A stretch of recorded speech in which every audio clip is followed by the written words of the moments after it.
ஏத்தே வா வா வா மர்மோளே, வா வா வா. வரதீங்க மர்மோளே. இருக்கட்டும் தே, பரவாயில்ல, நீங்க சாப்பிடுங்க. ஒரு முக்கியமான விஷயம் தே. மர்மோளே, என் பக்கத்துல வந்து உட்காரு. தே, ஒரு முக்கியமான விஷயம் சொல்லுதம்ல தே. அது சொல்லுதம் தே. அது கிடக்கு கழுத. வந்து உட்காரு மர்மோளே. நான் முதல்ல ஒரு விஷயத்தை சொல்லணும் என் மனசுக்குள்ள நினைச்சிட்டே இருந்தேன். நீ டக்குன்னு வந்துட்ட. உனக்கு ஆயுசு 100. உட்காரு மர்மோளே, நான் சொல்லுதம்ல. கடவுளே, நாத்து வேற அந்த ரூம்ல நின்னுட்டு இருக்காள. அந்த விஷயத்தை எங்க மாமியா கிளவிட்டு எப்படி சொல்லுவேன்? இது அதிர்ச்சி ஆகி மண்டைய போட்டுட்டு அதுக்கப்புறம் நான் என்ன செய்வேன் என் மாமியாளுக்கு? கடவுளே, என் மாமியாருக்கு ஒண்ணு நான் தாங்கிக்கிட மாட்டேன்.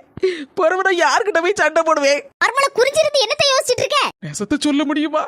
எப்படி சொல்ல? என் வாயாலை சொல்லிதான் ஆகணும். நாத்துவ மறைச்சு வைக்கக்கூடிய உருவமா அது? நாத்து திரும்பி வந்துட்டான்னு சொன்னா கடவுளை வீட்டுக்குள்ள கலைபரம் தான் நடக்கும். ஏத்தே, நான் சொல்ல வந்த விஷயத்த மெதுவா சொல்லுதேன். கொஞ்சம் அதிர்ச்சி ஆகாம கேப்பேளத்தே. மர்மோளே, நான் வயசுல பெருசு, நீ வயசுல சிறுசு.